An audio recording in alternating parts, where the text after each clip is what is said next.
예식장 문이 열리고 하얀 드레스의 신부가 입장했습니다. 그런데 갑자기 한 중년 여성이 벌떡 일어섰죠. 잠깐만요. 예식장이 순식간에 조용해졌습니다. 저는 저 신부의 진실을 알려드리러 왔습니다. 신랑이 꼭 들어야 할 이야기가 있어요. 도대체 그녀는 누구이고 신부에게는 어떤 비밀이 숨겨져 있는 걸까요? 구독, 알림 설정은 언제나 무료니까요. 사연 들으시면서 마음에 닿았다면 살짝 응원 부탁드립니다. 김선영은 아침 일찍 일어나 부엌에서 콩나물국을 끓이고 있었습니다. 55이 된 지금도 여전히 새벽 5시면 눈이 떠지죠. 30년 동안 매일 같은 시간에 일어나 남편 박종태의 아침상을 차렸으니 몸에 밴 습관이었습니다. 콩나물국에 고춧가루는 빼고 무는 큼직하게 썰어 넣고 남편의 까다로운 입맛에 맞춰 요리하는 것도 이제는 자연스러웠죠. 종태는 식탁에 앉아 신문을 펼쳤습니다. 오늘 장 볼 거 있어? 선영이 고개를 끄덕이자 종태는 지갑에서 5만 원짜리 2장을 꺼내 탁자 위에 올려놓았습니다. 이걸로 일주일치 장 봐. 남으면 다음 주에 쓰고. 선영은 속으로 한숨을 삼켰습니다. 중견기업 사장 부인이 10만 원으로 일주일 장을 봐야 한다니. 하지만 이미 익숙해진 일상이었죠. 종태는 한 푼도 허투루 쓰는 법이 없었습니다. 아니, 정확히 말하면 선영에게만 그랬습니다. 어제 민수한테서 전화 왔어요. 다음 주에 면접 본다고 하더라고요. 종태는 신문에서 눈을 떼지 않은 채 대답했습니다. 공중보건의로 가면 월급이 얼마나 된다고 했지? 300만 원 정도래요. 숙식은 제공된다니까 그래도 모을 수 있을 거예요. 그 정도면 결혼자금은 제 힘으로 모으라고 해. 우리가 언제까지 뒷바라지할 순 없잖아. 선영은 숟가락을 놓고 남편을 바라봤습니다. 아들 하나 키우는데 온 정성을 다했는데 종태에게 민수는 그저 독립시켜야 할 대상일 뿐이었죠. 민수가 의대 다닐 때도 당신은 학비 한 푼 안 냈잖아요. 다 제가 친정에서 받은 유산으로 됐고요. 종태가 신문을 탁 하고 내려놓았습니다. 또 그 얘기야? 당신 부모님이 살아계실 때 우리가 얼마나 잘해드렸는데. 그 유산은 당연히 민수 학비로 써야 할 돈이었어. 선영은 더 이상 말하지 않았습니다. 종태와 말다툼해봤자 지는 쪽은 언제나 자신이었으니까요. 사실 처음부터 이런 사이는 아니었습니다. 젊은 시절 종태는 선영의 부모님께 극진했죠. 장인어른이 운영하던 공장에서 말단 직원으로 시작해 사위가 된 뒤로는 더욱 열심히 일했습니다. 장모님이 편찮으실 때는 밤새 병원을 지키기도 했고요. 하지만 10년 전 두 분이 연달아 돌아가신 뒤로 종태는 완전히 달라졌습니다. 공장을 물려받아 중견기업으로 키운 것까지는 좋았는데 그때부터 선영을 하대하기 시작했죠. 가계부 써놨어? 어제 뭐 샀는지 보자. 종태는 매일 저녁 선영이 쓴 가계부를 검사했습니다. 콩나물 2,000원, 무 2,000원, 파 3,000원. 하나하나 따지고 들었죠. 무가 왜 이렇게 비싸? 다른 마트 가면 1,500원에 살 수 있잖아. 선영은 묵묵히 듣기만 했습니다. 대꾸하면 당신은 돈 벌어본 적도 없으면서 돈을 함부로 써하고 핀잔만 돌아왔으니까요. 그래도 견딜 수 있었던 건 아들 민수 때문이었습니다.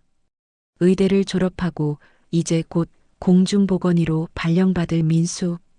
듬직하게 자란 아들이 선영의 유일한 자랑이자 희망이었죠. 엄마, 제가 돈 벌면 꼭 호강시켜 드릴게요. 아빠가 엄마한테 그렇게 하는 거 저도 다 알아요. 민수는 가끔 선영에게 이런 말을 했습니다. 그럴 때마다 선영은 눈시울이 붉어졌죠. 아니야, 엄마는 괜찮아. 내 아빠도 다 우리 가족 위해서 그러는 거야. 하지만 정말 괜찮은 건 아니었습니다. 매일 밤 잠자리에 들 때면 선영은 자신의 인생이 무엇이었나 되돌아보곤 했죠. 25에 시집와서 30년. 그동안 자신을 위해 쓴 돈이 얼마나 될까요?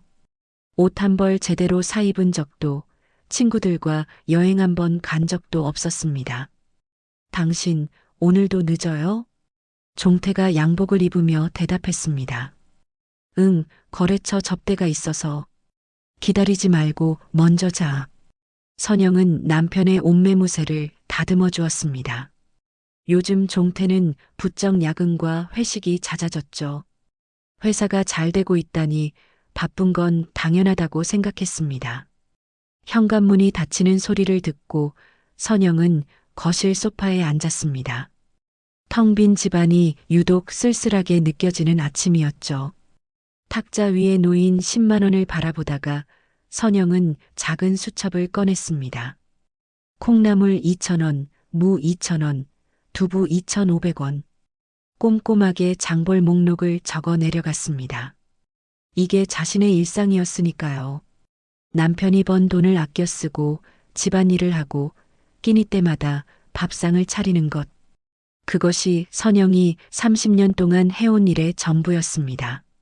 창밖으로 아침 햇살이 비쳐들었습니다. 선영은 일어나 부엌으로 향했죠. 설거지를 하고 빨래를 돌리고 청소를 해야 했습니다. 오늘도 어제와 같은 하루가 시작되는 거였죠. 그런데 이상하게도 오늘따라 가슴 한구석이 답답했습니다. 뭔가 달라질 것 같은, 아니면 달라져야 할 것 같은 막연한 예감이 들었죠. 하지만 선영은 고개를 저었습니다. 55의 나이에 무엇이 달라질 수 있겠습니까? 그저 하루하루 살아가는 것만으로도 충분하다고 스스로를 다독였습니다. 그날 오후 선영은 종태의 양복을 옷장에 넣으려다 멈칫했습니다. 주머니에서 뭔가 떨어진 거였죠. 영수증인가 싶어 주워보니 명품 화장품 매장의 영수증이었습니다. 에센스 80만 원, 크림 60만 원. 선영은 눈을 의심했습니다.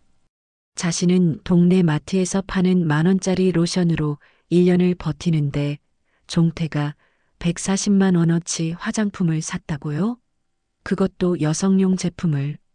손이 떨렸지만 선영은 영수증을 다시 주머니에 넣었습니다. 회사 거래처 선물일 수도 있으니까요. 하지만 마음 한구석의 불안감은 쉽게 가시지 않았죠. 일주일 뒤 선영은 종태의 옷을 정리하다가 또 이상한 것을 발견했습니다. 셔츠 깃에 묻은 분홍색 립스틱 자국, 그리고 양복 안주머니에서 나온 낯선 명함. 클럽 로즈, 이주연 실장. 선영의 가슴이 쿵 내려앉았습니다. 클럽이라니. 종태가 그런 곳을 드나든단 말인가요? 떨리는 손으로 명함을 다시 넣고 선영은 거실로 나왔습니다. 그런데 며칠 뒤 결정적인 것을 보고 말았습니다. 종태가 샤워하러 들어간 사이 침대 밑에 떨어진 속옷 하나. 선영은 그것을 집어들었다가 깜짝 놀랐죠. 여자 팬티였습니다. 그것도 자신이 한 번도 입어본 적 없는 화려한 레이스 팬티. 선영은 다리에 힘이 풀려 그 자리에 주저앉았습니다. 이건 변명의 여지가 없었죠. 남편이 바람을 피우고 있다는 확실한 증거였으니까요. 엄마, 무슨 일 있어요? 마침 집에 들른 민수가 창백한 얼굴로 앉아 있는 선영을 보고 물었습니다. 선영은 황급히 팬티를 뒤로 숨기고 억지로 웃어 보였죠. 아니야, 그냥 좀 어지러워서. 민수야, 밥 먹었니? 하지만 민수의 눈을 속일 수는 없었습니다. 엄마, 뭔가 있는 거죠? 요즘 엄마 얼굴색이 너무 안 좋아요. 선영은 아들의 걱정스러운 눈빛을 보며 가슴이 미어졌습니다. 이 일을 민수에게 말해야 할까요? 하지만 아직 확실하지 않은 일로 아들을 걱정시킬 수는 없었죠. 다음 날 선영은 종태의 회사로 향했습니다. 집에서 가져가야 할 서류가 있다는 핑계였지만 사실은 직접 확인하고 싶었던 거였죠. 그 여자가 정말 존재하는지, 종태와 무슨 사이인지. 회사 로비에 들어서자 직원들이 선영을 알아보고 밝게 인사했습니다. 사모님, 안녕하세요. 오랜만에 오셨네요. 네, 잘 지내셨죠? 사장님께 전할 서류가 있는데 자리에 계신가요? 아, 사장님은 지금 회의 중이신데 비서실에서 잠시 기다리시겠어요? 비서실. 선영은 고개를 끄덕이고 엘리베이터를 탔습니다. 비서실 문을 열고 들어가자 젊은 여자가 고개를 들었죠. 어떻게 오셨나요? 선영은 그 여자를 보는 순간 직감했습니다. 30 중반쯤 되어 보이는 나이, 화려한 화장, 몸매가 드러나는 타이트한 원피스. 무엇보다 그 여자가 바른 립스틱 색깔이 종태 셔츠에 묻어 있던 것과 똑같았죠. 저는 사장 부인입니다. 남편한테 전할 서류가 있어서요. 여자의 표정이 미묘하게 변했습니다. 아, 사모님이시군요. 저는 이주연이라고 합니다. 한 달 전부터 사장님 비서로 일하고 있어요. 이주연. 클럽 명함에 있던 그 이름이었습니다. 선영은 애써 평정심을 유지하며 물었죠. 비서 일은 처음이신가요? 꽤 젊으신데. 네, 전에는 다른 일을 했었어요. 사장님께서 특별히 발탁해 주셔서 이 자리에 있게 됐죠. 특별히 발탁? 그 말에 선영의 가슴이 쓰라렸습니다. 종태가 클럽에서 이 여자를 보고 데려왔다는 뜻이겠죠. 사장님께서 참 자상하세요. 제가 실수해도 늘 감싸주시고 야근할 때는 꼭 저녁도 사주시고요. 이주연의 말 한마디 한마디가 비수처럼 날아와 꽂혔습니다. 선영에게는 10만 원 생활비도 아까워하는 남편이 이 여자와는 밖에서 저녁을 먹는단 말인가요? 그래요? 우리 남편이 그렇게 잘해주나요? 선영이 씁쓸하게 웃자 이주연도 어색하게 웃어 보였습니다. 그때 회의실 문이 열리며 종태가 나왔죠. 여보, 여긴 웬일이야? 종태의 얼굴에 당황한 기색이 역력했습니다. 선영은 서류 봉투를 내밀며 담담하게 말했죠. 집에 두고 간 서류 같아서 가져왔어요. 바쁜데 방해했나요? 아, 아니야. 고마워. 그런데 미리 전화하지 그랬어. 깜짝 놀래켜주려 했는데 실패했네요. 선영은 돌아서며 이주연을 흘끗 봤습니다. 이주연은 고개를 숙인 채 서류를 정리하는 척하고 있었죠. 하지만 그 여자의 목덜미가 붉게 달아오른 것을 선영은 놓치지 않았습니다. 회사를 나온 선영은 택시를 타고 집으로 향했습니다. 차창 밖으로 스쳐 지나가는 풍경이 흐릿하게 보였죠. 눈물 때문이었습니다. 30년을 함께 산 남편이 젊은 여자와 바람을 피우고 있다는 사실이 믿기지 않았습니다. 집에 돌아온 선영은 방에 앉아 한참을 멍하니 있었습니다. 이제 어떻게 해야 할까요? 모른 척하고 살아야 할까요? 아니면 종태에게 따져 물어야 할까요? 그때 전화벨이 울렸습니다. 화면에 뜬 이름은 정미 고등학교 동창이었죠. 선영아, 나야. 오랜만에 목소리 듣고 싶어서 전화했어. 잘 지내지? 응, 그럭저럭. 목소리가 왜 그래? 무슨 일 있어? 정미는 선영의 오랜 친구였습니다. 하지만 종태가 친구들 만나는 것도 싫어해서 최근 몇 년은 제대로 만나지도 못했죠. 아니야, 괜찮아. 넌 잘 지내? 나야 뭐 혼자 사는 게 편하긴 해. 그런데 너 정말 괜찮은 거 맞아? 사실은 내가 며칠 전에 명동에서 내 남편 봤는데 선영의 심장이 멎는 듯 했습니다. 종태를? 어디서? 명품관 앞이었는데 젊은 여자랑 팔짱 끼고 있더라. 나도 헷갈려서 다시 봤는데 맞았어. 그 여자가 뭘 사달라고 조르는지 내 남편이 카드를 꺼내더라고. 선영은 더 이상 듣고 있을 수가 없었습니다. 정미야, 미안한데 나중에 다시 전화할게. 전화를 끊은 선영은 주먹을 꽉 쥐었습니다. 이제 더는 의심의 여지가 없었죠. 종태는 정말로 바람을 피우고 있었고 그것도 아주 대놓고 하고 있었던 겁니다. 선영은 서랍을 열어 묵은 통장을 꺼냈습니다. 친정 부모님이 남겨주신 유산 중 민수 학비로 쓰고 남은 돈이 조금 있었죠. 많지는 않지만 당분간 생활하기에는 충분한 금액이었습니다. 이제 결심해야 할 때야. 선영은 통장을 가슴에 품고 깊은 숨을 내쉬었습니다. 30년의 결혼 생활이 이렇게 무너지는 것인가요? 하지만 더 이상 외면할 수는 없었습니다. 진실을 마주할 때가 온 거였죠. 선영은 밤새 고민하다가 결심을 굳혔습니다. 추측과 의심만으로는 안 되겠다 싶었죠. 확실한 증거가 필요했습니다. 다음 날 아침 선영은 인터넷으로 검색하다가 한 사설탐정 사무소의 번호를 찾았습니다. 여보세요. 제가 남편의 외도를 의심하고 있는데요. 조사를 부탁할 수 있을까요? 전화기 너머로 차분한 남자 목소리가 들렸습니다. 네, 가능합니다. 직접 오셔서 상담받으시는 게 좋겠습니다. 그날 오후 선영은 강남의 한 빌딩에 있는 탐정 사무소를 찾았습니다. 사무실 안으로 들어가니 50대 초반으로 보이는 남자가 일어나 인사했죠. 어서 오세요. 저는 김진수 탐정입니다. 앉으세요. 선영은 떨리는 마음을 진정시키며 자리에 앉았습니다. 남편이 바람을 피우는 것 같아요. 증거를 찾아주실 수 있나요? 김 탐정은 고개를 끄덕이며 수첩을 꺼냈습니다. 남편분 성함이랑 직업, 그리고 의심 가는 정황을 말씀해 주세요. 선영은 하나씩 설명했습니다. 화장품 영수증, 립스틱 자국, 여자 속옷, 그리고 회사의 이주연이라는 여자까지. 김 탐정은 꼼꼼히 받아 적었죠.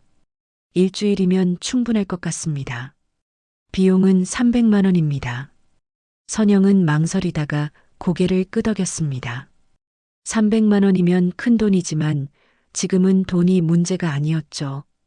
진실을 알아야만 했습니다. 사흘 뒤 김 탐정에게서 연락이 왔습니다. 사모님, 1차 보고를 드리려고 합니다. 사무실로 오실 수 있나요? 선영은 가슴을 쓸어내리며 다시 사무실을 찾았습니다. 김 탐정은 봉투 하나를 내밀었죠. 선영이 봉투를 열자 사진 여러 장이 나왔습니다. 첫 번째 사진은 종태와 이주연이 호텔 로비에서 나오는 모습이었습니다. 두 사람은 친밀하게 팔짱을 끼고 있었죠. 두 번째 사진은 고급 레스토랑에서 와인을 마시며 대화하는 장면. 세 번째는 백화점 명품관에서 이주연이 가방을 고르고 종태가 카드로 계산하는 모습이었습니다. 선영의 손이 떨렸습니다. 하지만 김 탐정은 더 충격적인 사진을 꺼냈죠. 이건 어제 찍은 사진입니다. 두 사람이 함께 부동산에 들어가는 모습이에요. 사진 속 종태와 이주연은 강남의 한 부동산 중개사무소로 들어가고 있었습니다. 선영은 숨이 막혔죠. 설마 그 여자에게 집을 사주려는 건가요? 그리고 이건 녹취록입니다. 레스토랑에서 나눈 대화 일부예요. 선영은 떨리는 손으로 녹취록을 읽어 내려갔습니다. 이주연 오빠, 정말 고마워요. 이렇게 잘해주시니까 미안하기도 하고. 종태 미안할 게 뭐 있어. 내가 좋아서 하는 건데. 우리 집사람은 너처럼 설레는 맛이 없어. 그 여자는 재미없어. 이주연 A 오빠는 나같이 이쁜 여자랑 있는 게 어디 흔한 줄 알아요? 근데 사모가 알면 큰일 나겠죠? 종태 그건 그렇지. 집사람은 걱정하지 마. 그 여자는 내가 뭘 하든 모르고 살아. 순진하다면 순진한 거지. 선영은 종이를 구겨 쥐었습니다. 순진하다고요? 30년을 함께 살며 뒷바라지한 아내를 그렇게 우습게 봤단 말인가요? 사모님, 괜찮으세요? 김 탐정이 걱정스럽게 물었습니다. 선영은 고개를 들었습니다. 눈에는 더 이상 눈물이 없었죠. 대신 차가운 결의가 담겨 있었습니다. 더 조사해 주세요. 그 여자가 누군지, 뭘 하던 사람인지, 그리고 우리 남편과 정확히 어떤 사이인지 다 알고 싶어요. 알겠습니다. 3일만 더 시간을 주세요. 사무실을 나온 선영은 곧장 집으로 가지 않고 한강공원으로 향했습니다. 벤치에 앉아 강물을 바라보며 생각했죠. 자신의 삶이 이렇게 허무하게 무너질 줄은 몰랐습니다. 핸드폰이 울렸습니다. 민수였죠. 엄마, 어디에요? 집에 없으시네. 응, 잠깐 바람 쐬러 나왔어. 왜? 오늘 일찍 끝나서 집에 왔는데요. 저녁 같이 먹으려고요. 아빠는 또 회식이라고 하시던데. 회식? 이제 선영은 그 말의 진짜 의미를 알았습니다. 종태는 지금 그 여자와 함께 있겠죠. 그래, 엄마 곧 들어갈게. 뭐 먹고 싶은 거 있니? 엄마가 끓여주는 된장찌개요. 오랜만에 먹고 싶어요. 선영은 억지로 웃었습니다. 알았어. 금방 갈게. 집으로 돌아온 선영은 민수를 위해 정성껏 저녁을 준비했습니다. 된장찌개에 제육볶음, 민수가 좋아하는 반찬들로 상을 차렸죠. 와, 엄마 최고예요. 병원 밥만 먹다가 집밥 먹으니까 살 것 같아요. 민수가 맛있게 먹는 모습을 보며 선영은 마음이 아팠습니다. 이 아이에게 아버지의 외도를 어떻게 말해야 할까요? 민수야, 공중보건에 발령나면 어디로 가고 싶니? 글쎄요. 너무 시골은 싫고 적당히 도시 근교면 좋겠어요. 주말에는 엄마 보러 올 수 있게요. 엄마는 내가 행복하면 돼. 어디를 가든. 민수가 수저를 놓고 선영을 바라봤습니다. 엄마, 정말 괜찮아요? 요즘 얼굴이 너무 수척해진 것 같아서. 괜찮아. 그냥 잠을 못 자서 그래. 아빠 때문이죠? 선영이 놀란 눈으로 민수를 봤습니다. 민수는 씁쓸하게 웃었죠. 저도 다 알아요. 아빠가 엄마한테 어떻게 대하는지. 생활비 쥐꼬리만큼 주면서 구박하는 거 다 봤어요. 제가 돈 벌면 엄마 모시고 따로 살 거예요. 선영은 아들의 손을 잡았습니다. 민수야, 아빠는 우리 가족을 위해서 열심히 일하시는 거야. 오해하지 마. 하지만 민수는 고개를 저었습니다. 엄마가 너무 착해서 그래요. 아빠는 엄마를 하인 취급하잖아요. 저는 다 봤어요. 선영은 더 이상 말을 잇지 못했습니다. 아들마저 다 알고 있었다니. 자신이 그동안 숨기려고 애썼던 것들이 무의미했던 거였죠. 그날 밤 종태는 새벽 1시가 넘어서야 들어왔습니다. 술에 잔뜩 취한 채였죠. 선영은 거실 소파에 앉아 기다리고 있었습니다. 아직 안 잤어? 왜 불도 안 끄고? 종태가 비틀거리며 방으로 가려 하자 선영이 입을 열었습니다. 당신 오늘도 회식이었어요? 응, 거래처하고 접대가 있었어. 왜? 그 거래처가 이주연 씨인가요? 종태의 동작이 멈췄습니다. 술이 확 깬 듯한 표정으로 선영을 돌아봤죠. 무슨 소리야? 왜 갑자기 우리 회사 직원 얘기를? 아무것도 아니에요. 그냥 물어본 거예요. 들어가서 쉬어요. 종태는 의심스러운 눈초리로 선영을 보다가 방으로 들어갔습니다. 선영은 주먹을 꽉 쥐었죠. 아직은 때가 아니었습니다. 김 탐정의 최종 보고를 받은 다음에 모든 것을 결정하기로 했으니까요. 하지만 선영은 알고 있었습니다. 이미 자신의 마음속에서는 결론이 나 있다는 것을. 30년의 결혼 생활은 이미 끝나 있었고, 이제 남은 것은 어떻게 마무리할 것인가 하는 문제뿐이라는 것을 말이죠. 3일 후 김진수 탐정이 다시 연락을 해왔습니다. 이번에는 직접 만나지 않고 이메일로 보고서를 보내왔죠. 선영은 떨리는 마음으로 노트북을 열었습니다. 보고서의 첫 페이지에는 이주연의 신상 정보가 자세히 적혀 있었습니다. 36살 미혼. 고등학교 졸업 후 여러 유흥업소를 전전하다가 1년 전까지 강남의 한 룸살롱에서 일했다고 되어 있었죠. 종태 씨가 그곳 단골이었고 이주연 씨를 마음에 들어해서 개인적으로 만나기 시작했습니다. 한 달 전 회사 비서로 특채한 것도 종태 씨의 독단적인 결정이었습니다. 선영은 보고서를 읽으며 치를 떨었습니다. 남편이 룸살롱을 다녔다니, 그것도 단골이었다니 믿을 수가 없었죠. 그런데 다음 장에는 더 충격적인 내용이 있었습니다. 여러 장의 사진과 함께 한 장의 진료 내용이 첨부되어 있었죠. 여성병원 산부인과 이주연 임신 8주차 확인. 선영은 눈앞이 캄캄해졌습니다. 그 여자가 임신을 했다고요? 사진을 자세히 보니 종태가 이주연과 함께 병원에서 나오는 모습이 찍혀 있었습니다. 두 사람은 손을 꼭 잡고 있었고 종태의 얼굴에는 선영이 한 번도 본 적 없는 행복한 미소가 가득했죠. 보고서는 계속되었습니다. 녹취 기록. 병원 앞 주차장. 종태, 정말 우리 아기가 생긴 거야? 믿기지 않아. 이주연 오빠도 좋아요?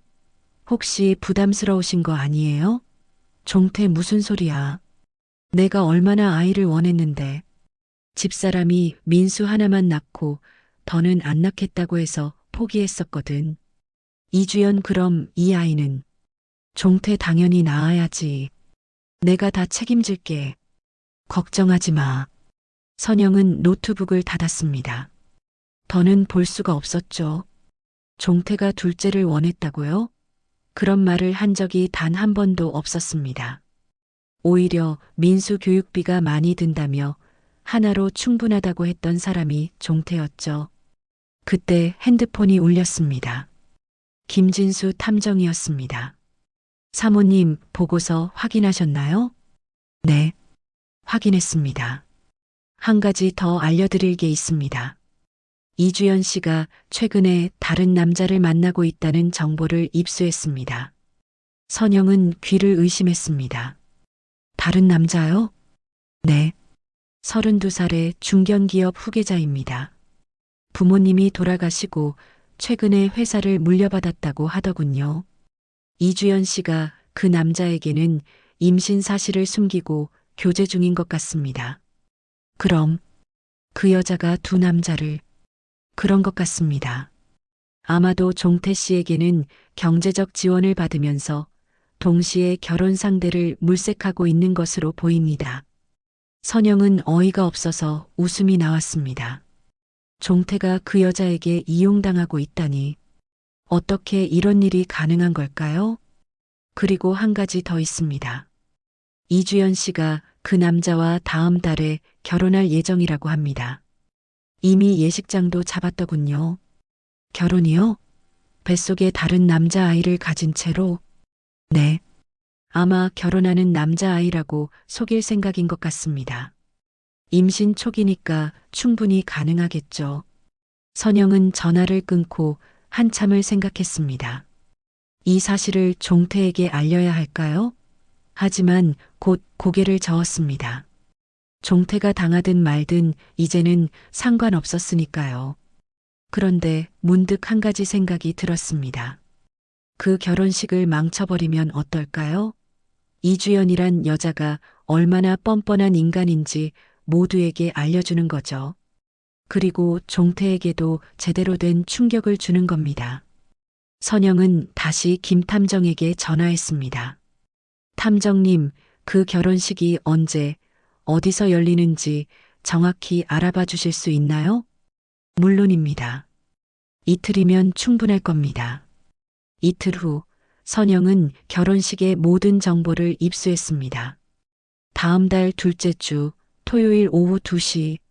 장소는 강남의 한 유명 호텔 예식장이었죠. 선영은 달력에 그날을 빨간 펜으로 동그라미 쳤습니다. 그리고 서랍에서 봉투 하나를 꺼냈죠. 김 탐정이 보내온 모든 사진과 녹취록, 증거 자료들이 들어 있었습니다. 며칠이 지나도 종태는 여전했습니다. 매일 야근과 회식을 핑계로 늦게 들어왔고 주말에도 골프 접대라며 나갔죠. 선영은 이제 그런 종태가 불쌍하게 느껴졌습니다. 젊은 여자에게 홀려서 돈과 명품을 갖다 바치고도 결국 버림받을 운명이었으니까요. 어느 날 저녁 민수가 심각한 표정으로 찾아왔습니다. 엄마, 할 얘기가 있어요. 무슨 일이니? 민수는 잠시 망설이다가 입을 열었습니다. 제가 오늘 우연히 아빠를 봤어요. 명동에서요. 선영의 가슴이 철렁했습니다. 그래서 젊은 여자랑 같이 있었어요. 팔짱도 끼고. 엄마, 이미 알고 계셨죠? 선영은 아들의 눈을 똑바로 바라봤습니다. 더는 숨길 수 없었죠. 응, 알고 있었어. 그런데 왜 가만히 계세요? 왜 아무 말도 안 하세요? 민수야, 엄마는 지금 준비하고 있어. 내 아버지가 저지른 일에 대한 대가를 치르게 할 거야. 민수가 선영의 손을 꼭 잡았습니다. 엄마, 제가 도와드릴게요. 뭐든지 필요한 거 있으면 말해요. 선영은 아들의 손을 맞잡았습니다. 고마워. 하지만 이건 엄마가 해결할 일이야. 너는 그냥 엄마 편이라는 것만 알아주면 돼. 그날 밤 종태는 술에 취해 들어와서는 선영에게 짜증을 냈습니다. 밥이 왜 이렇게 늦어? 나 배고파 죽겠어. 냉장고에 반찬 있으니까 꺼내 먹어요. 아니, 남편이 들어왔으면 따뜻한 밥이라도 차려줘야 하는 거 아니야? 선영은 종태를 차갑게 바라봤습니다. 당신이 언제부터 집에서 밥을 먹었다고 그래요? 매일 밖에서 먹고 다니면서. 종태가 눈을 부라렸습니다. 뭐, 지금 나한테 대드는 거야? 아니에요. 사실을 말한 거예요. 앞으로는 알아서 하세요. 저도 이제 지쳤어요. 종태는 뭔가 더 말하려다가 그냥 방으로 들어가 버렸습니다. 선영은 거실에 앉아 조용히 웃었죠. 이제 곧 모든 것이 끝날 테니까요. 선영은 달력을 다시 봤습니다. 결혼식까지 앞으로 열흘. 그동안 차분히 준비해야 할 것들이 많았죠. 법적인 문제도 알아봐야 하고 재산 분할에 대해서도 변호사와 상담해야 했습니다. 하지만 무엇보다 중요한 건 그날 결혼식장에서 어떻게 행동할 것인가였습니다. 선영은 마음속으로 그 장면을 그려봤죠. 하얀 드레스를 입은 이주연, 아무것도 모르는 신랑, 그리고 하객들 앞에 나타나 모든 진실을 폭로하는 자신의 모습을. 30년의 인내가 끝나가고 있었습니다. 이제 선영은 더 이상 참지 않을 거였죠. 결혼식을 열흘 앞둔 어느 날 선영은 변호사 사무실을 찾았습니다. 이혼 전문 변호사로 유명한 최지연 변호사였죠. 사무실에 들어서자 40대 초반의 여성 변호사가 따뜻하게 맞아주었습니다. 어서 오세요. 김선영 씨 맞으시죠? 전화로 대략적인 상황은 들었습니다. 선영은 가방에서 서류 뭉치를 꺼내 탁자 위에 올려놓았습니다. 제가 준비한 증거들입니다. 남편의 외도 증거예요. 최 변호사는 사진과 녹취록을 하나씩 살펴보며 고개를 끄덕였습니다. 확실한 증거네요. 특히 상간녀가 임신까지 했으니 유책 배우자로 인정받는 데는 문제 없을 겁니다. 그런데 변호사님, 한 가지 더 말씀드릴 게 있어요. 그 여자가 다음 달에 다른 남자와 결혼한대요. 뱃속 아이는 제 남편 아이인데요. 최 변호사의 눈빛이 날카로워졌습니다. 그럼 상간녀가 두 남자를 동시에 만나고 있다는 거네요? 네. 제 남편한테는 돈을 받고 결혼은 다른 젊은 남자와 하려는 거죠. 흥미롭네요. 이런 경우 손해배상을 더 많이 받을 수 있습니다. 남편분이 상간녀에게 준 금전 내역도 있나요? 선영은 또 다른 서류를 꺼냈습니다. 탐정이 조사한 건데 명품 가방이며 옷, 심지어 고급 오피스텔 보증금까지 대준 것 같아요. 최 변호사는 계산기를 두드렸습니다. 대략 5억 원 정도 되네요. 이 돈은 부부 공동재산에서 빠져나간 거니까 재산 분할 시 고려됩니다. 재산 분할은 어떻게 되나요? 남편분이 회사 대표시죠? 그 회사가 원래 장인어른 것이었다면 기여도를 인정받을 수 있습니다.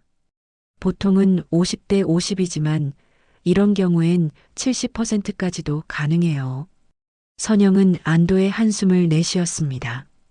그동안 종태가 자신을 무시하고 구박했지만 법은 공정했으니까요. 그런데 선영 씨, 그 결혼식에 가실 계획이신가요? 네. 가서 모든 사실을 밝힐 생각이에요. 최 변호사가 잠시 생각하더니 말했습니다.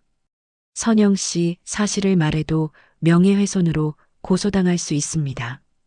법원에서 공익 목적이라고 인정하지 않으면 처벌될 수도 있습니다. 그러니 욕설이나 폭력은 절대 삼가시고 증거를 바탕으로 차분히 사실만 전하세요. 선영은 입술을 굳게 다물었다가 고개를 끄덕였다. 알겠습니다. 저는 소란 피우지 않겠습니다. 다만 제가 직접 본 것, 제 손에 쥔 증거 그 진실만은 말하겠습니다. 집으로 돌아온 선영은 옷장을 열었습니다. 결혼식에 입고 갈 옷을 골라야 했죠. 검은색은 너무 무거울 것 같고 밝은 색은 어울리지 않을 것 같았습니다. 고민 끝에 품이 있는 어두운 정장을 골랐죠. 그때 종태가 들어왔습니다. 오늘은 일찍 들어온 편이었죠. 뭐 하고 있어? 그냥 옷 정리 좀 하려고요. 종태는 선영을 힐끗 보더니 방으로 들어갔습니다. 잠시 후 다시 나온 종태가 물었죠. 토요일에 뭐 특별한 일 있어? 선영의 심장이 쿵 뛰었지만 애써 담담하게 대답했습니다. 왜요? 무슨 일 있어요? 아니, 그냥. 그날 골프 약속이 있는데 부부 동반으로 같이 가자고 하더라고. 전 그날 선약이 있어서요. 당신 혼자 가세요. 종태는 의심스러운 눈초리로 선영을 보다가 고개를 끄덕였습니다. 그래, 알았어. 며칠이 지났습니다. 선영은 차근차근 준비를 진행했죠. 통장을 정리하고 중요한 서류들을 따로 보관했습니다. 그리고 민수에게도 상황을 설명했죠. 민수야, 엄마가 토요일에 중요한 일을 할 거야. 아마 집안이 시끄러워질 텐데 너는 흔들리지 말고 엄마를 믿어줘. 민수는 단호하게 대답했습니다. 엄마, 걱정하지 마세요. 저는 무슨 일이 있어도 엄마 편이에요. 드디어 결혼식 날이 되었습니다. 종태는 아침 일찍 골프복을 입고 나갔죠. 저녁엔 늦을 것 같아. 기다리지 말고 먼저 자. 선영은 종태가 나간 후 차분히 준비를 시작했습니다. 머리를 단정하게 올리고 옅은 화장을 했죠. 어두운 정장을 입고 거울을 봤습니다. 가방에는 증거 사진들과 녹취록을 넣었습니다. 그리고 결혼 반지를 빼서 화장대 위에 올려놓았죠. 택시를 타고 호텔로 향하면서 선영은 마지막으로 마음을 정리했습니다. 오늘 일이 끝나면 새로운 인생이 시작될 거였죠. 호텔에 도착한 선영은 깊게 숨을 들이쉬었습니다. 그리고 당당한 걸음으로 예식장이 있는 건물로 들어갔죠. 예식장 입구에서 안내하는 직원이 밝게 웃으며 인사했습니다. 어느 쪽 하객이신가요? 신부 쪽이에요. 선영은 담담하게 대답했습니다. 예식장 안으로 들어가니 이미 많은 하객이 자리를 채우고 있었습니다. 선영은 조용히 중간쯤 자리에 앉았죠. 잠시 후 결혼식이 시작되었습니다. 웨딩 마치가 울려 퍼지고 신랑이 먼저 입장했습니다. 그리고 이어서 신부 이주연이 입장했죠.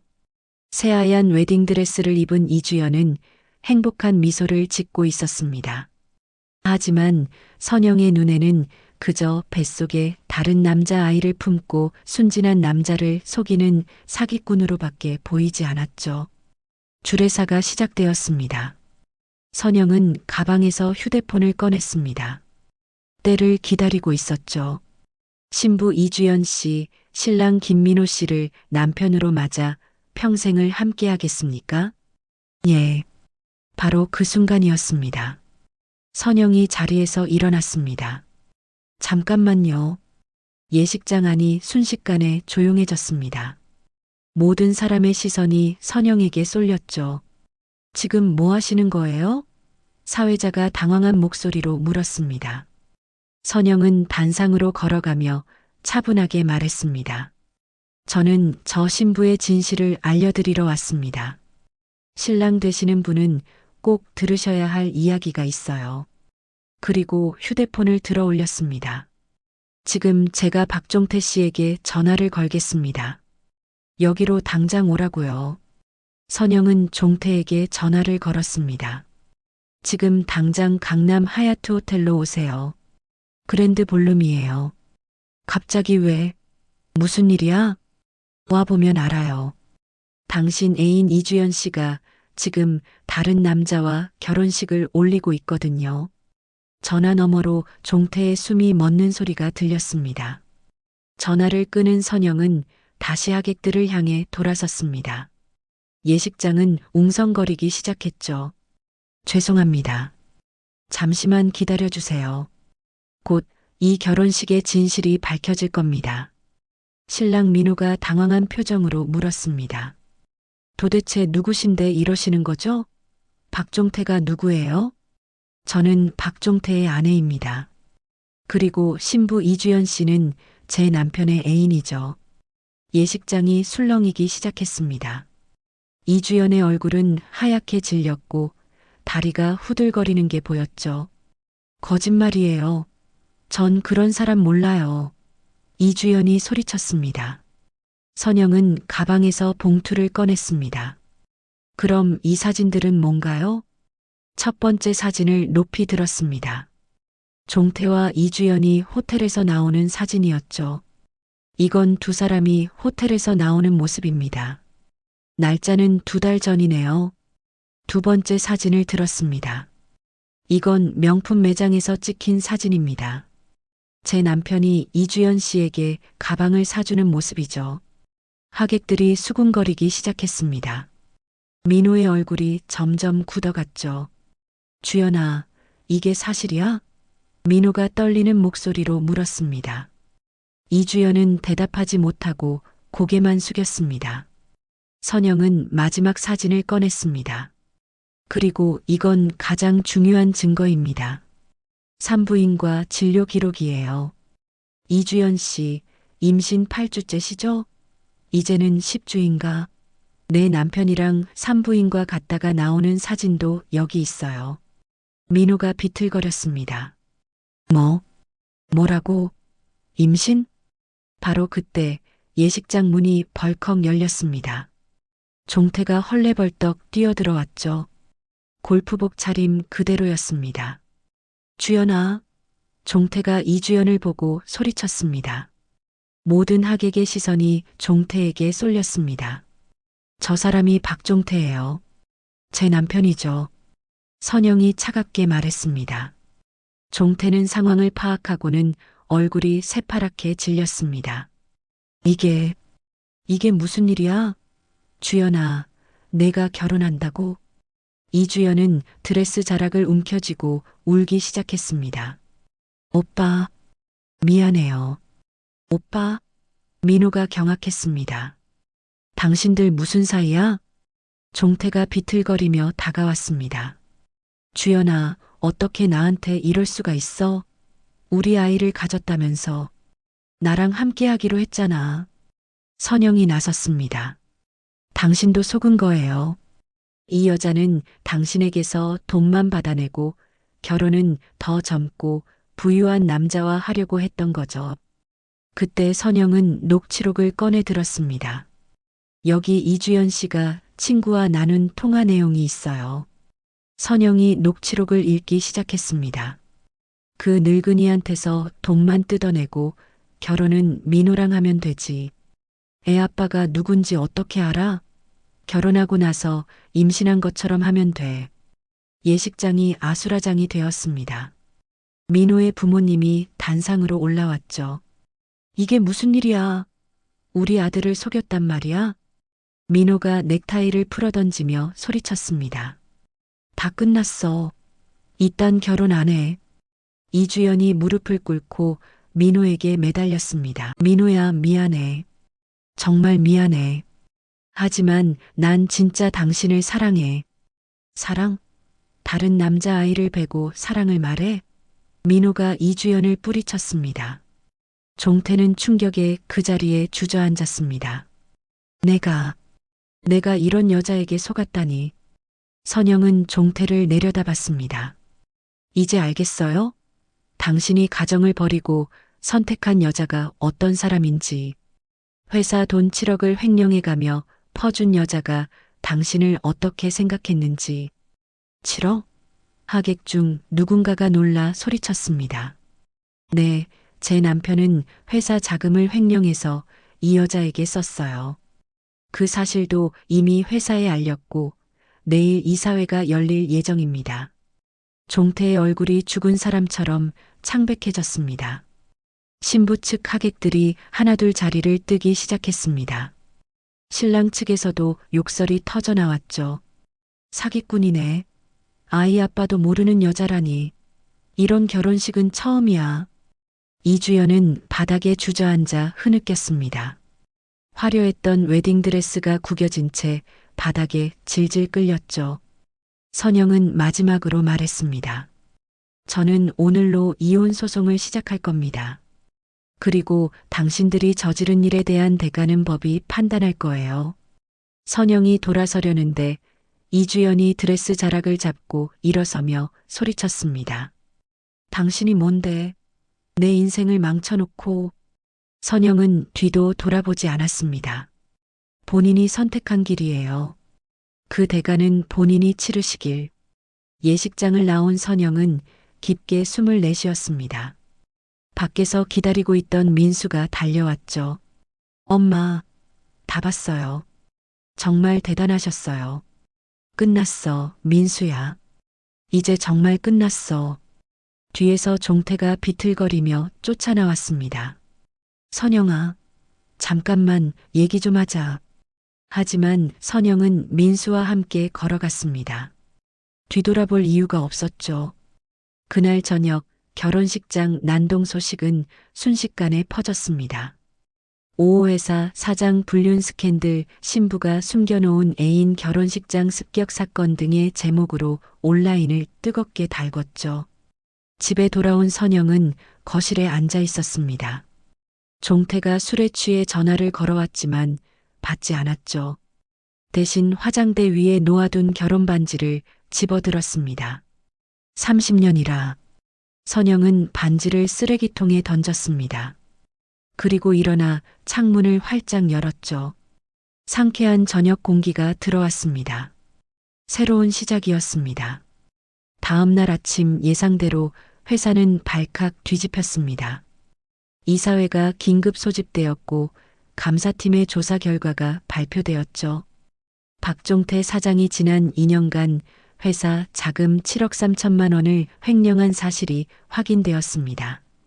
대부분 이주연이라는 여자의 계좌로 입금되었고 명품 구입과 부동산 계약금으로 사용되었습니다. 이 사진들은 경악했습니다. 즉각 해임하고 검찰에 고발해야 합니다. 그날 오후 종태는 대표이사직에서 해임되었고 검찰에 고발되었습니다. 언론들은 앞다투어 이 사건을 보도했죠. 중견기업 대표, 애인 위에 7억 횡령 결혼식장 파문 이어 횡령 스캔들까지 30년 내조안해버리고 자멸한 CEO. 선영은 최지연 변호사와 함께 이혼 소송을 본격적으로 준비했습니다. 남편의 유책 사유가 명백하고 횡령 사실까지 드러났으니 재산 분할에서 상당히 유리할 겁니다. 회사가 원래 아버님 것이었다는 점도 중요하고요. 일주일 후 종태는 검찰에 긴급 체포되었습니다. 구속영장이 청구되었고 법원은 증거인멸과 도주 우려를 이유로 구속을 결정했죠. 그런데 며칠 후 예상치 못한 방문객이 찾아왔습니다. 초췌한 모습의 이주연이었죠. 왜 왔어요? 선영이 문 앞에서 막았습니다. 이주연은 눈이 퉁퉁 부은 채로 말했습니다. 사모님, 정말 죄송합니다. 제가 큰 잘못을 했어요. 이제 와서 사과가 무슨 소용이에요? 그게 아니라, 사실 저도 피해자예요. 사장님이 이혼하고 저랑 재혼한다고 했거든요. 그래서 믿었는데, 이주연은 흐느끼기 시작했습니다. 이제 저는 어떻게 살아야 할지. 민호도 떠났고, 사장님은 감옥에 갔고, 회사에서도 해고됐어요. 부모님도 저를 내쫓으셨고, 선영은 한숨을 쉬었습니다. 그래서 제게 뭘 원하는 거예요? 이 아이를 어떻게 해야 할지. 병원 가세요. 혼자 키울 자신 없으면 그게 맞아요. 이주연이 고개를 들었습니다. 사모님은 저를 용서하실 수 없겠죠? 용서요? 당신은 제 삶을 파괴했어요. 하지만 결과적으로는 저를 자유롭게 해줬네요. 그러니 이제 각자 알아서 살아요. 이주연이 돌아간 후 민수가 걱정스럽게 물었습니다. 엄마 괜찮아요? 응, 괜찮아. 오히려 불쌍하더라. 욕심 때문에 모든 걸 잃었으니까. 한 달 후 종태의 첫 공판이 열렸습니다. 주황색 수의를 입은 종태는 완전히 다른 사람이 되어 있었죠. 한때 당당했던 중견기업 사장의 모습은 온데간데 없었습니다. 검사가 공소사실을 읽었습니다. 피고인은 대표이사의 지위를 이용하여 2년간 총 7억 3천만 원을 횡령했습니다.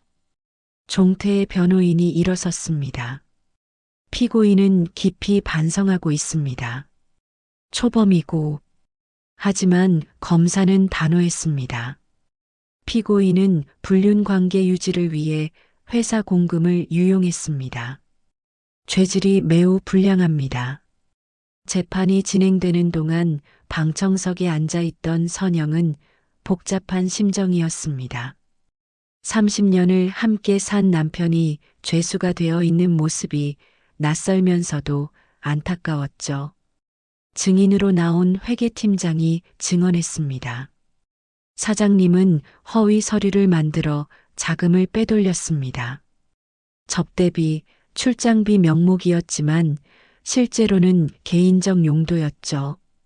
몇 차례 공판 끝에 선고일이 되었습니다. 피고인 박종태에게 징역 3년을 선고합니다. 종태가 고개를 떨어뜨렸습니다. 방청석에서 종태의 형제들이 한숨을 쉬었죠. 법정을 나오며 최 변호사가 말했습니다. 이제 이혼 재판도 빨리 끝날 겁니다. 재산 분할도 유리하게 진행될 거고요. 이혼 재판은 예상대로 순조롭게 진행되었습니다. 종태 측 변호사도 할 말이 없었죠.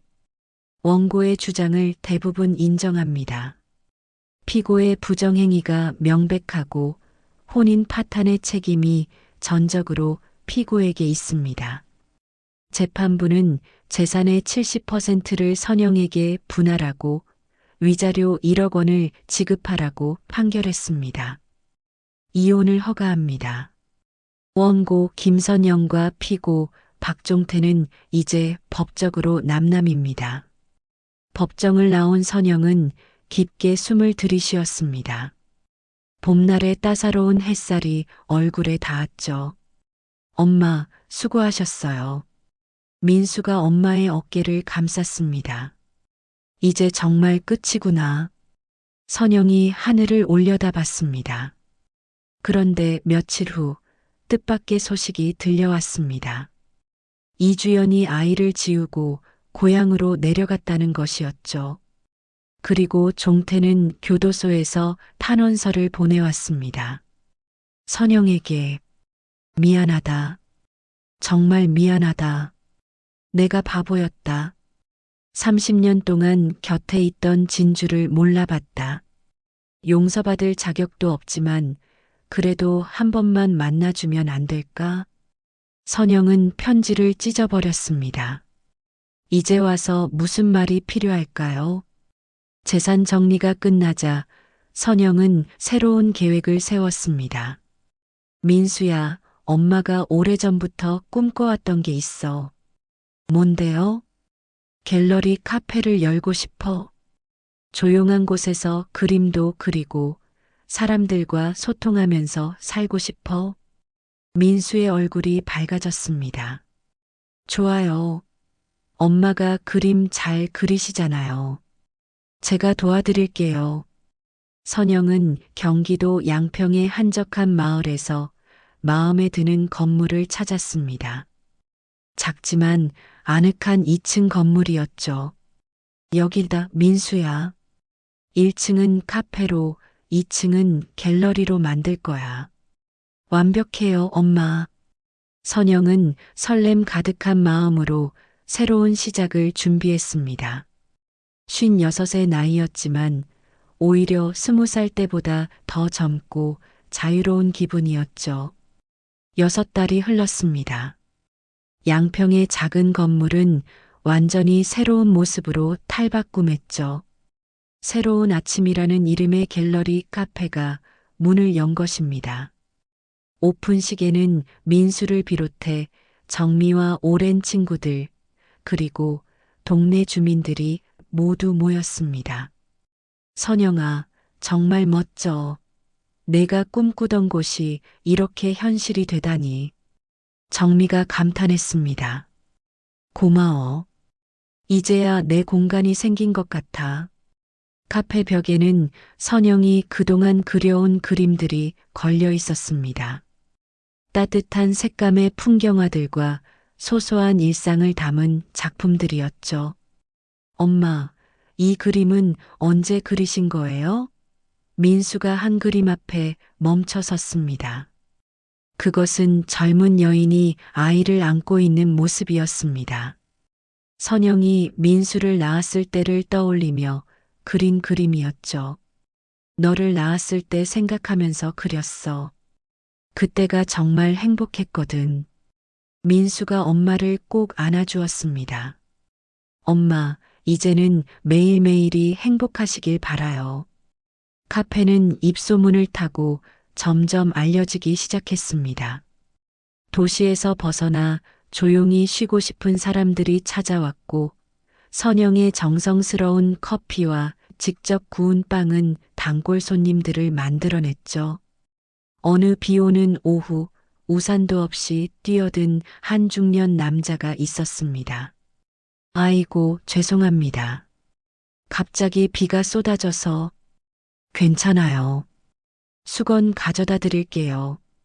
선영이 수건을 건네자 남자는 고맙다는 인사를 했습니다. 그는 김준호라고 자신을 소개했죠. 서울에서 작은 갤러리를 운영한다고 했습니다. 이 그림들 정말 특별하네요. 누가 그린 건가요? 제가 그렸어요. 전문가는 아니고 취미로요. 김준호의 눈빛이 반짝였습니다. 대단하세요. 이런 감성은 아무나 표현할 수 없어요. 혹시 전시회에 관심 있으신가요? 선영은 놀랐습니다. 제 그림을요? 네, 충분히 가치가 있습니다. 제가 도와드리고 싶네요. 그날 이후 김준호는 종종 카페를 찾았습니다. 미술 이야기도 나누고 전시회 준비도 함께 했죠. 선영은 오랜만에 깊이 있는 대화를 나눌 수 있는 사람을 만나 즐거웠습니다. 그러던 어느 날 민수가 좋은 소식을 가져왔습니다. 엄마, 제가 경기 근교 보건소로 발령받았어요. 이제 자주 뵐 수 있겠어요. 정말? 축하해, 아들. 그리고 여자친구도 소개해드리고 싶어요. 선영의 눈이 커졌습니다. 여자친구가 있었어? 네, 수진이라고 해요. 보건소에서 같이 일하고 있어요. 다음 주에 데려올게요. 일주일 후, 민수는 수진이를 데리고 왔습니다. 단정하고 밝은 인상의 아가씨였죠. 어머니, 안녕하세요. 이수진입니다. 어서 와요. 민수한테 얘기 많이 들었어요. 세 사람은 카페에서 즐거운 시간을 보냈습니다. 수지는 예의 바르고 똑똑한 아가씨였고 무엇보다 민수를 진심으로 아끼는 게 보였죠. 가을이 되었습니다. 김준호의 도움으로 선영의 첫 개인전이 열렸습니다. 새로운 아침을 맞다라는 제목이었죠. 전시회는 예상보다 큰 호응을 얻었습니다. 많은 사람이 선영의 그림에서 위로와 희망을 발견했다고 했죠. 56에 새 출발한다는 게 쉽지 않으셨을 텐데 그림에서 그런 용기가 느껴져요. 한 관람객이 말했습니다. 전시회가 끝난 후 김준호가 선영에게 말했습니다. 축하해요. 정말 멋진 전시회였어요. 앞으로도 계속 그림 그리실 거죠? 그럼요. 이제 시작인걸요. 그때 뜻밖의 소식이 들려왔습니다. 종태가 모범수로 1년 만에 가석방되었다는 것이었죠. 며칠 후 카페 문을 열고 들어온 사람은 종태였습니다. 1년 사이 완전히 늙어버린 모습이었죠. 어서 오세요. 선영은 평범한 손님 대하듯 인사했습니다. 종태는 구석 자리에 앉았습니다. 커피 한 잔만. 선영은 커피를 내려다 주었습니다. 종태가 떨리는 손으로 잔을 들었죠. 잘 지내는구나. 꿈꾸던 카페도 열고. 뭐하러 오셨어요? 그냥 한번 보고 싶었어. 그리고 미안하다고 꼭 말하고 싶었고. 이제 와서요? 종태가 고개를 들었습니다. 눈가에 눈물이 고여 있었죠. 감옥에서 매일 생각했어. 내가 얼마나 바보였는지. 진짜 보석을 옆에 두고도 몰라봤다는 게. 선영은 잠시 종태를 바라봤습니다. 한때는 사랑했던 사람. 하지만 이제는 그저 과거의 인연일 뿐이었죠. 커피 다 드셨으면 가세요. 손님들 올 시간이에요. 종태가 일어났습니다. 그래. 잘 지내. 행복하게 살아. 종태가 나간 후 선영은 창밖을 바라봤습니다. 가을 햇살이 따사롭게 내리쬐고 있었죠. 겨울이 왔습니다. 크리스마스 이브에 민수와 수진이 찾아왔습니다. 엄마, 저희 내년 봄에 결혼하려고요. 선영은 두 사람을 번갈아 보며 환하게 웃었습니다. 정말 축하해. 어머니가 허락해 주셔서 감사해요. 수진이 선영의 손을 잡았습니다. 허락이라니. 너희가 행복하면 그게 최고지. 세 사람은 케이크를 자르며 미래를 이야기했습니다. 선영은 행복했죠. 아들이 좋은 사람을 만났고 자신도 새로운 삶을 살고 있었으니까요. 연말 선영은 카페에서 작은 송년회를 열었습니다. 정미와 친구들, 단골 손님들, 그리고 김준호까지 모두 모였죠. 올 한 해 정말 많은 일이 있었네요. 정미가 말했습니다. 그래도 결국 다 잘 됐잖아. 선영이도 자기 삶을 찾았고, 선영이 잔을 들었습니다.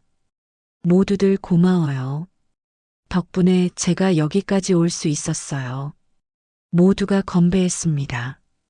밤이 깊어가고 손님들이 하나둘 돌아간 후 선영은 혼자 카페에 남았습니다. 벽에 걸린 그림들을 둘러보며 지난 1년을 돌아봤죠. 56의 나이에 이혼하고 새로운 시작을 했습니다. 쉽지 않은 길이었지만 후회는 없었죠. 오히려 감사했습니다. 이제야 진짜 자신의 삶을 살게 되었으니까요. 선영은 일기장을 펴고 펜을 들었습니다. 오늘로 새로운 삶을 시작한 지 1년이 되었다. 돌아보니 참 많은 일이 있었다. 하지만 그 모든 일이 나를 여기로 이끌었다. 56, 누군가는 늦었다고 할지 모른다. 하지만 내게는 가장 완벽한 시작이었다. 이제 나는 진정으로 자유롭고 행복하다. 펜을 내려놓은 선영은 창밖을 바라봤습니다. 눈이 소복이 내리고 있었죠. 새해가 밝아오고 있었습니다. 그리고 선영의 새로운 이야기도 계속될 것입니다. 더 이상 누군가의 아내나 엄마가 아닌 오직 김선영 자신으로서 말입니다. 오늘 사연이 마음에 남으셨다면 구독과 좋아요, 댓글로 함께 기억해 주세요. 여러분의 한마디가 다음 이야기의 시작이 됩니다.